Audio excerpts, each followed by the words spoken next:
Good morning प्यारे विद्यार्थियों। पिछली क्लास में अपन ने बात कर रहे थे आहार नाल की, और आहार नाल में बात कर रहे थे पहले इसकी अपन आमाशय या बात कर रहे थे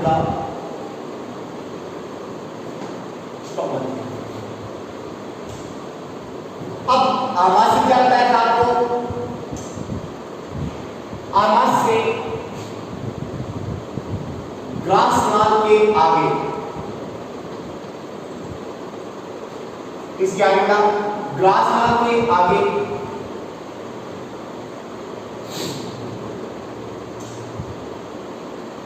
उदरीय गुहा में पाए जाने वाला जे आकार का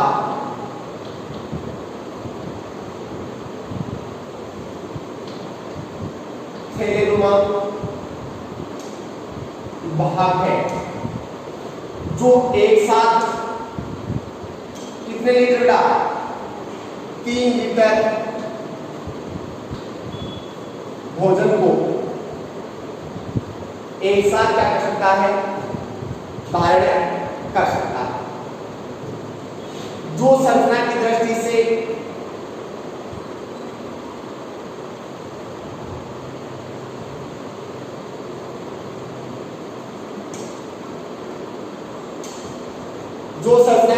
से कितने भागों में कर बताया था आपने? 5/3 भागों में होगा। नंबर फर्स्ट जठरागम भाग,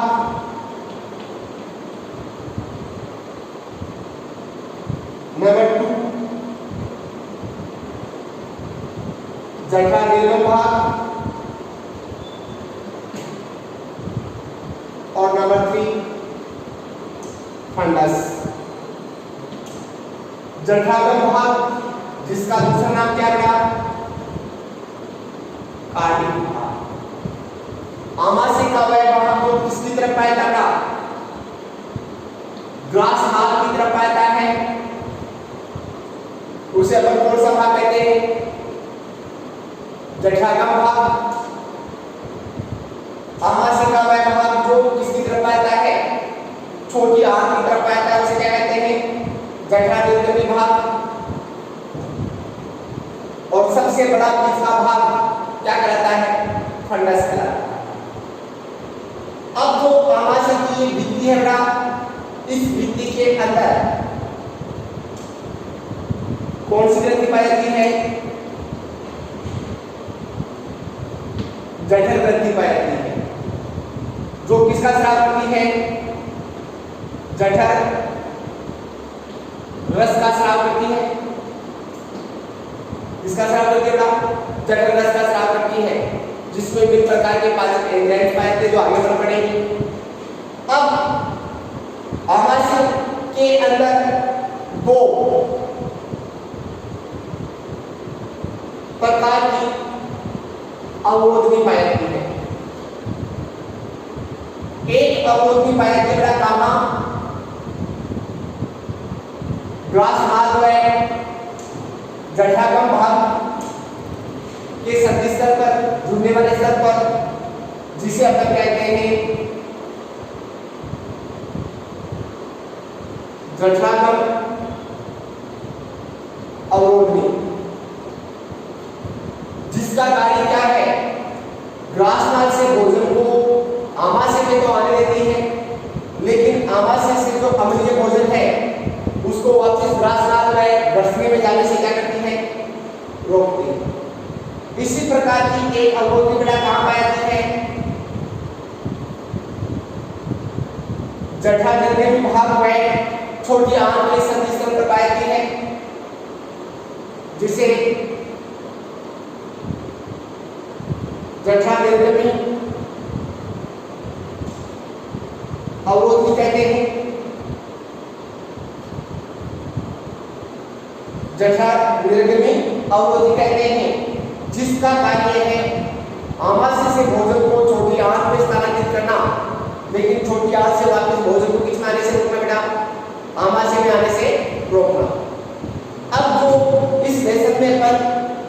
प्रकार के क्या पढ़ रहे हैं बेटा, तंत्र पढ़ रहे हैं। इन तंत्रों में आपको 2 पॉइंट याद रखने हैं, 2 प्रकार से इसको याद रखना है। पहली तो तंत्र से संबंधित बेटा संरचना, अभी अपन इस तंत्र से संबंधित क्या पढ़ रहे हैं, संरचना। फिर उसके पश्चात उस तंत्र की क्रियाविधि यानी कि वो कार्य कैसे करता है। अब परीक्षा में जो क्वेश्चन आएगा या तो वो क्वेश्चन आएगा किससे संबंधित है, संरचना से संबंधित, या फिर वो क्वेश्चन आएगा किससे संबंधित, उस तंत्र की क्रियाविधि से संबंधित।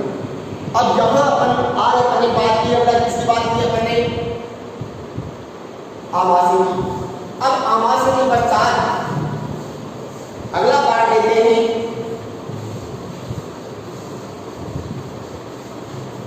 अगला अंग लेते हैं बेटा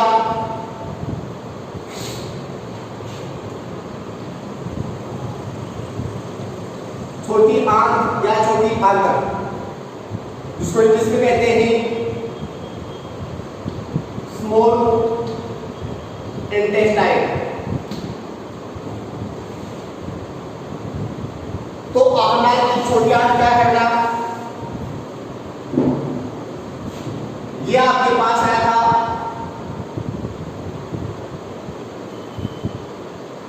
ग्रासनाल, ये आ गया आपके पास बेटा आमाशय,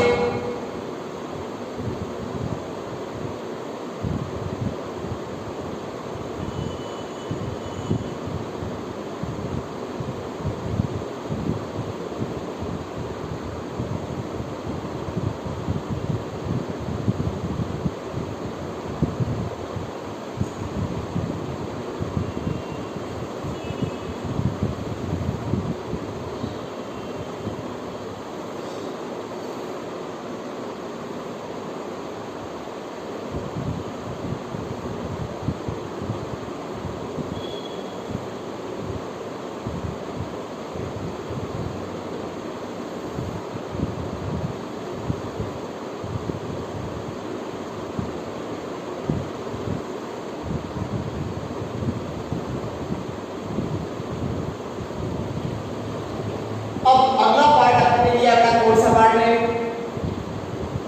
छोटी आंत। आहारनाल का आमाशय से आगे का भाग क्या कहलाता था, छोटी आंत कहलाता है, जो पाचन व अवशोषण की दृष्टि से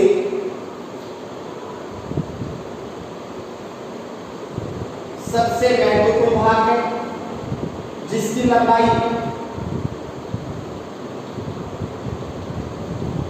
कितनी होती है बेटा, 7 मीटर, जिसको संरचना की दृष्टि से तुम्हें 3 भागों में विभाजित जाता है। नंबर फर्स्ट पार्ट आता है कौन सा, ग्रहणी। अब आमाशय से छोटी आंत का प्रारंभिक भाग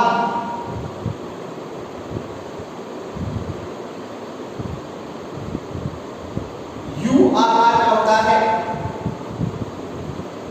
आमाशय से आगे का छोटी आंत का प्रारंभिक भाग कैसा होता है, यू आकार का होता है। इस यू आकार के भाग को क्या कहते हैं, ग्रहणी कहते हैं।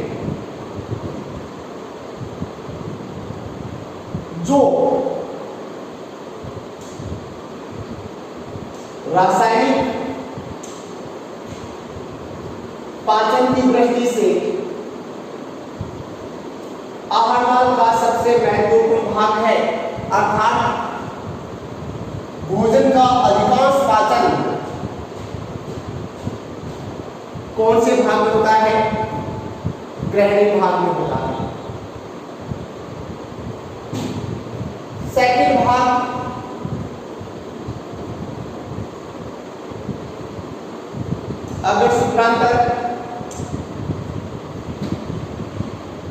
ग्रहणी से आगे का भाग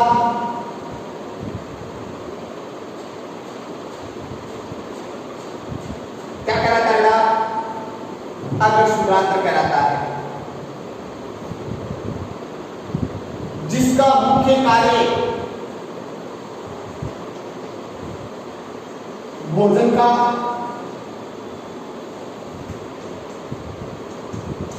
अवशोषण करना है। इस भाग में भोजन का अवशोषण करने के लिए अग्रशुभ्रांतर की वृद्धि में विशेष प्रकार की कोशिकाएं पाई जाती है, जिन्हें आंतरिक कोशिकाएं कहते हैं, इंटेस्टाइनल सेल कहते हैं। इन आंतरिक कोशिकाओं के द्वारा ग्रहणी भाग में भोजन का क्या होता है? अवशोषण होता है। सॉरी, अग्रशुभ्रांतर का अवशोषण होता है। अग्रशुभ्रांतर के पश्चात तीसरा पार्ट आता है शुभ्रांतर। छोटी आंत का अंतिम भाग शुभ्रांतर कहलाता है, जिसमें भोजन का मुख्य रूप से पाचन नहीं होता है, बल्कि यहां भोजन में से उन पदार्थों का अवशोषण होता है जिनका अवशोषण शुभ्रांतर में नहीं होता है। और विशेषकर किसका काम? पीतरस, पीत लवण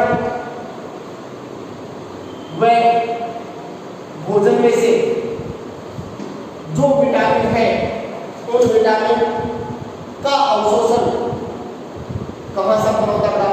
शुभ्रांतर वाले भाग में संपन्न। फिर उसके पश्चात आता है अगला भाग बड़ा बड़ी आंत। वास्तविक रूप से लंबाई में बड़ी तो कौन सी होती है? छोटी आंत होती है, लेकिन छोटी आंत से आगे का जो बहुत बड़ी आंत है, उसका व्यास, उसकी चौड़ाई छोटी आंत से अधिक होती है, जिसके कारण से क्या कहते हैं? बड़ी आंत कहते हैं। बड़ी आंत को संरचना की दृष्टि से पुनः 3 भागों में विभाजित किया जाता है। नंबर फर्स्ट,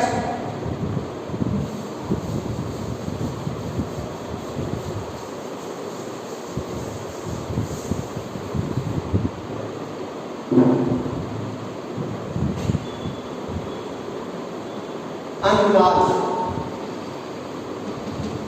नंबर फर्स्ट कौन सा भाग बेटा? अनुनाद। छोटी आंत व बड़ी आंत जिस भाग पर जुड़ती है, उस जुड़ने वाले भाग को क्या कहते हैं? अनुनाद कहते हैं। छोटी आंत व बड़ी आंत जिस भाग पर क्या होती है? जुड़ती है, जुड़ने वाले उस भाग को क्या कहते हैं? अनुनाद कहते हैं।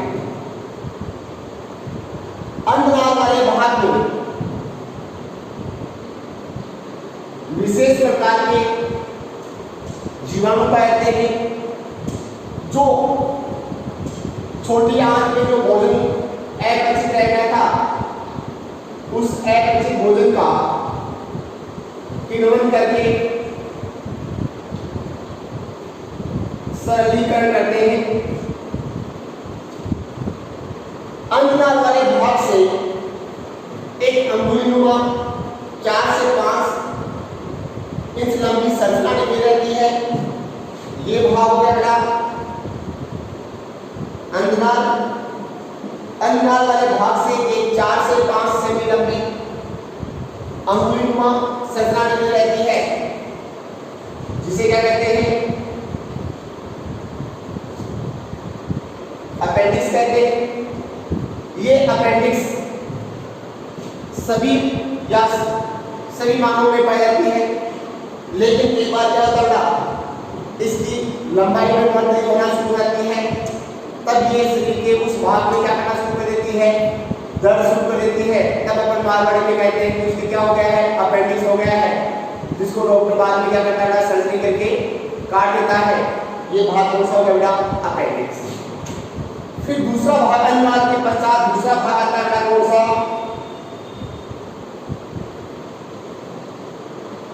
वर्णांतर।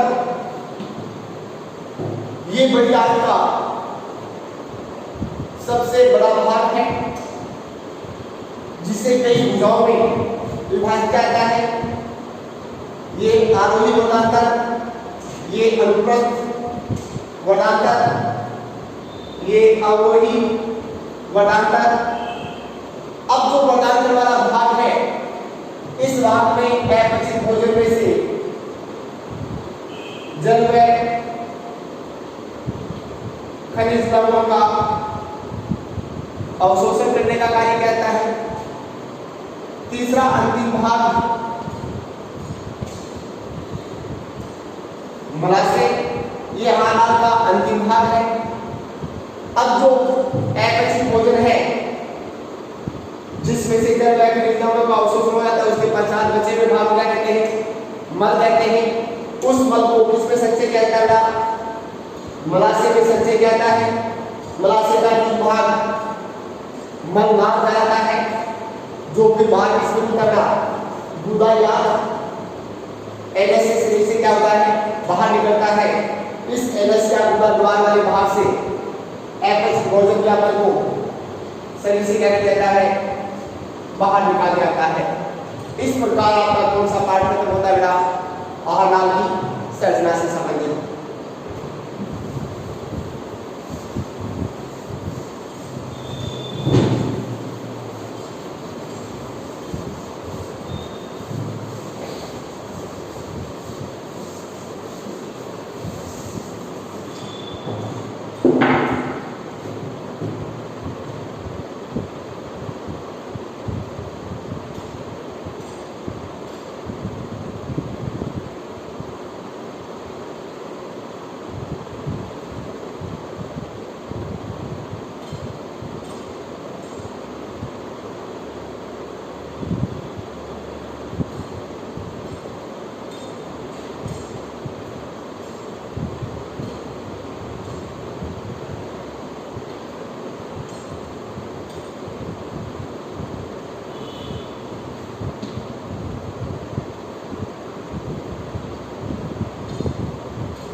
अब अपने टॉपिक कौन सा लिया करना, पाचन तंत्र। पाचन तंत्र का क्या पता था, एक बार दोबारा शुरू करते हैं। पाचन तंत्र का क्या था, तो पाचन तंत्र का था भोजन के जटिल अणुओं को अवशोषण करने योग्य सरल अणुओं में पाचन एंजाइम की सहायता से उत्पादन करना क्या कहलाता है, पाचन। पाचन की प्रक्रिया जिस तंत्र पे संपन्न होती है उसे क्या कहते हैं, पाचन तंत्र। पाचन तंत्र कितने पार्ट से मिलकर बना था, दो भागों से। नंबर फर्स्ट आहार नाल और दूसरा पाचन ग्रंथि। अपने अभी तक किसकी बात की है, आहार नाल की। मुख से लेकर एनस तक जो भोजन जिसमें पाचन होता है उस नाल को क्या कहते हैं, आहार नाल, जिसकी लंबाई 8 से 10 मीटर होती है। इस आहार नाल के निर्माण में निम्न अंग भाग रहते हैं, जिसमें हमने क्या कहा था, सबसे पहला भाग कौन सा है बेटा, मुख। आहार नाल का प्राथमिक भाग या अंग भाग जिस छिद्र द्वारा शरीर से बाहर उत्पन्न होता है उसे क्या कहते हैं, मुख। दूसरा भाग आता है मुखवाह। मुख पीछे की तरफ जिस कुंपीनुमा संरचना में खुलता है उसे अपन क्या कहते हैं, मुखवाह कहते हैं। मुखवाह की सर्कुलस यानी आधार भाग किसका बना होता है, तालु से बना होता है। नीचे वाले तालु से क्या जुड़ी रहती है, जीवा जुड़ी रहती है। ये जीवा एक ऐसी है पेशी संरचना है, जिस तालु में जिस भाग से जुड़ती है उसे जीवा मेरुदंड कहते हैं। जीवा का कार्य भोजन को मुंह में घुमाना, उसमें डालना, क्या करना, मिश्रण करना, मिश्रित करना। अब मुखवाह में क्या करना है, दो जोड़ी एक जोड़ी जबड़े पाए जाते हैं। इन जबड़ों के अंदर क्या लगे रहते हैं, दांत लगे रहते हैं। अब मानव में पाई जाने वाली दांत की क्या विशेषता बताई थी मैंने? पहली विशेषता बताई थी, याद करो बेटा, क्या विशेषता बताई थी? मानव में पाई जाने वाली दांत किस प्रकार के होते हैं? गढ़ती प्रकार के दंत होते हैं। गढ़ती प्रकार के दंत का क्या था? मानव में पाए जाने वाले दांत जबड़ों के मसूड़ों के खड्डे में पाए गए, खड्डे को हिंदी में कहते हैं गढ़, इस प्रकार के दांत का अपने गढ़ती दंत। दूसरा अपने क्या कहा था? द्विबारदंती दंत। मानव के जीवन काल में 2 बार दांत उत्पन्न होते हैं। पहले जो दांत उत्पन्न होते हैं उन्हें अपने मिलक दंत कहते हैं, जिनकी संख्या 20 होती है। बाद में जो दांत उत्पन्न होते हैं उन्हें स्थायी दांत कहते हैं, जिनकी संख्या कितनी होती है? 32 होती है। फिर तीसरा हमने बताया था मानव दंत विषम दंती प्रकार के दंत होते हैं। विषम दंती दंत का क्या खड़ा? मानव में पाए जाने वाले जो स्थायी दांत है वो समान प्रकार के होकर कैसे होते हैं? असमान प्रकार के होते हैं। असमान प्रकार के होने के कारण इन्हें विषम दंती के दंत कहते हैं। मानव में पाए जाने वाले ये दांत कितने प्रकार के होते हैं बेटा? 4 प्रकार के, जो अपन ने कल बताए थे, कर्णक, लग्नक, अग्रचरणक। फिर उसके पश्चात अगला भाग आता है बेटा कौन सा? ग्रहणी, सॉरी गर्सनी।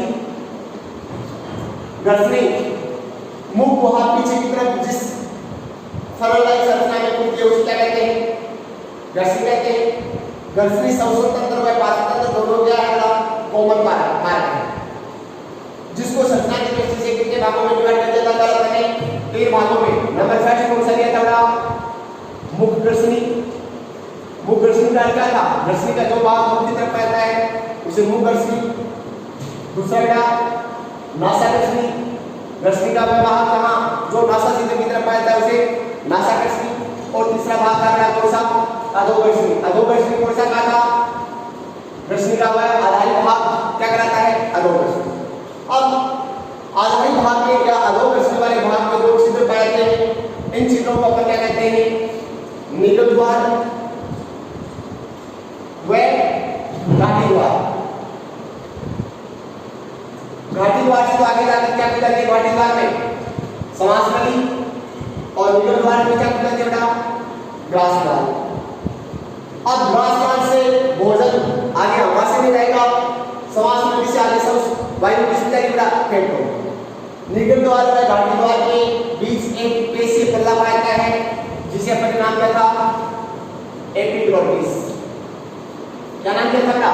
एपिग्लोटिस। ये एपिग्लोटिस भोजन करते समय घाटी द्वार को बंद कर देता है, जिसके कारण भोजन किसमें प्रवेश नहीं करता है? समास नली में प्रवेश नहीं करता है। जबकि जब भोजन नहीं करते हैं तो ये एपिग्लोटिस किसको बंद कर देता था? निगल द्वार को बंद कर देता है, जिसके कारण भोजन किसमें प्रवेश नहीं करता है? ग्रासनाल में प्रवेश नहीं करता। फिर आता है ग्रासनाल। ग्रासनाल एक कितने सेंटीमीटर लंबी बेटा? 25 सेंटीमीटर पेशीय नलिका, जो किससे गर्सनी को किससे जोड़ती है? आमाशय से जोड़ने कार्य करती है, जिसका मुख्य कार्य क्या है? भोजन को गर्सनी से किस में ट्रांसफर करना बेटा? आमाशय में ट्रांसफर करना। आमाशय उदर गुहा में पाए जाने वाला जे आकार का एक थैलेनुमा भाग है, जिसको संरचना की दृष्टि से अपने कितने पार्ट में डिवाइड कर दिया? 3 भाग। ग्रासनाल की तरफ जो भाग है उसे अपने नाम क्या दिया था? जठराग्र भाग। छोटी आंत की तरफ जो भाग है उसे अपने नाम दिया था जठराग्र भाग। और बीच वाले भाग का नाम क्या है? फंडस। फिर आता है छोटी आंत। पाचन की दृष्टि से छोटी आंत सबसे महत्वपूर्ण भाग है, जिसकी लंबाई 7 मीटर होती है। संरचना की दृष्टि से इसे कितने पार्ट्स में डिवाइड कर दिया? 3 पार्ट्स में। पहला युवाकार का भाग ग्रहणी, जिसमें मुख्य रूप से रासायनिक पाचन की प्रक्रिया संपन्न होती है, अर्थात भोजन का सर्वाधिक पाचन कहां होता है? ग्रहणी में। फिर आता है कौन सा भाग? अग्रशुक्रांतर। अग्रशुक्रांतर कौन सा भाग हो गया बेटा? ग्रासनाल का छोटी आंत का ग्रहणी से आगे का भाग क्या रहता है? अग्रशुक्रांतर, जिसमें सबसे महत्वपूर्ण क्या करना है? भोजन का सर्वाधिक जो बचे हुए भोजन का सर्वाधिक अवशोषण है वो कहां होता है? अग्रशुक्रांतर में। और फिर अगला भाग आता है शुक्रांतर। ये छोटी आंत का अंतिम भाग है, जिसमें मुख्य रूप से लवणों बीज लवणों का वह विटामिन का क्या होता है? अवशोषण होता है। उसके पश्चात आती है बड़ी आंत। बड़ी आंत का व्यास छोटी आंत से अधिक होता है, जिसमें को संरचना की दृष्टि से मुख्य रूप से कितने पार्ट्स में डिवाइड कर दिया? 3 पार्ट। पहला पार्ट का कौन सा? अंतनाल छोटी आंत में बढ़िया जिस भाग पर रुकते उसे अंतनाल कहते हैं। इस अंतनाल वाले भाग में कुछ जीवाणु पाए जाते हैं जो किण्वन द्वारा भोजन का क्या करते हैं बेटा सरलीकरण करते हैं। अंतनाल वाले भाग से छोटी एक अंगुलीनुमा संरचना निकली रहती है जिसे अपन कहते हैं अपेंडिक्स। फिर दूसरा पार्ट आता है वर्धांतर। ये बढ़िया का सबसे बड़ा भाग है जो कई भुजाओं में क्या होती है विभाजित। आरोही अनुप्रस्थ अवरोही और अंतिम भाग क्या कहलाता है मलाशय जिसमें भोजन क्या कहता है अपचित भोजन क्या कहता है संचय कहता है या मल का क्या कहता है संचय कहता है। अब मलाशय का अंतिम भाग मल द्वार कहलाता है। मल द्वार किसमें होता है एनस या गुदा में होता है और इसे भोजन करके थोड़ा थोड़ा करके अपचित भोजन को शरीर से क्या किया जाता है बाहर निकाला जाता है।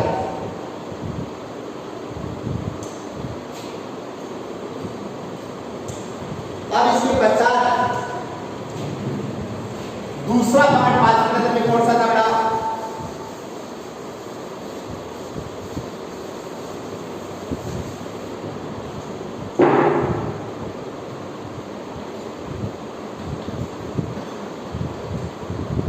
पाचक है ग्रंथियां।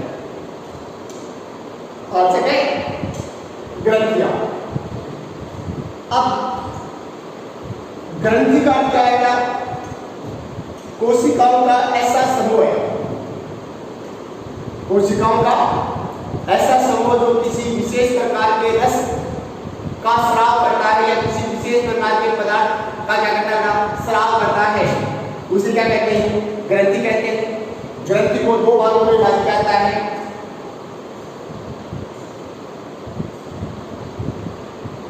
बहिस्रावी ग्रंथि और दूसरा क्या कौन सी अंतःस्रावी ग्रंथि।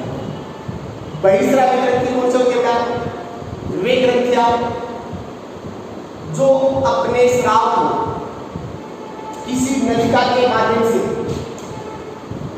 इसके माध्यम से क्या नलिका के माध्यम से लक्ष्य अंग तक क्या करती है स्थानांतरित करती है उन्हें अपन क्या कहते हैं बहिस्रावी ग्रंथियां कहते हैं। दूसरा है कौन सी अंतःस्रावी ग्रंथियां वे ग्रंथियां जो अपने स्राव को नलिका के बिना किसकी सहायता से रक्त की सहायता से लक्ष्य तक स्थानांतरित करती है उन्हें क्या कहते हैं अंतःस्राव। अब जितनी भी पाचक ग्रंथियां हैं वो सारी की सारी कैसी बड़ा बहिस्रावी प्रकार की ग्रंथियां होती है। मानव पाचन तंत्र में मुख्य रूप से 3 प्रकार की पाचक ग्रंथियां भाग लेती हैं। फर्स्ट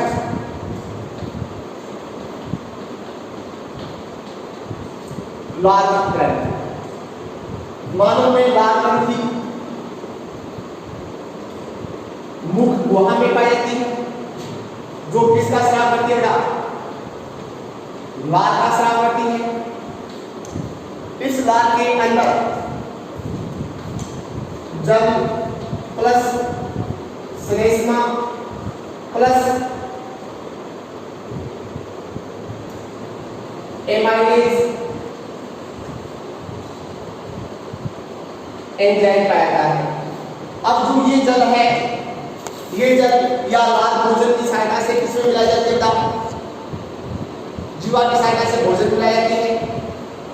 लाल में उपस्थित जल भोजन को विदा करता है जबकि श्लेष्मा संयोग का कार्य करती है भोजन को चिकना बनाने का कार्य करती है जबकि उसमें उपस्थित एमाइलेज एंजाइम भोजन में उपस्थित कार्बोहाइड्रेट क्या करता है पाचन करने का कार्य करता है। मानव के अंदर मुख गुहा में पाई जाने वाली लाल ग्रंथि को 3 भागों में विभाजित किया जाता है जिनमें से एक का नाम है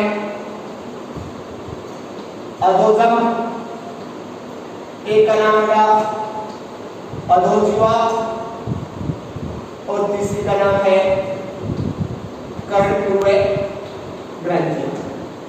अब अधोजम जो लाल ग्रंथि है वो जबड़ों के नीचे पाई जाती है। अधोजीवा जो ग्रंथि है वो जीभ के नीचे पाई जाती है और कर्णपूर्व जो ग्रंथि है वो कांडाचिक्स या गाल में पाई जाती है। इन तीनों ग्रंथियों के द्वारा किसका स्राव किया जाता है लाल का स्राव किया जाता है और लाल में उपस्थित एमाइलेज एंजाइम इसका पाचन करता बेटा कार्बोहाइड्रेट का मुख में पाचन करने का कार्य शुरू करता है। आगे की दो प्रकार अगले क्लास में शुरू करेंगे। थैंक्स।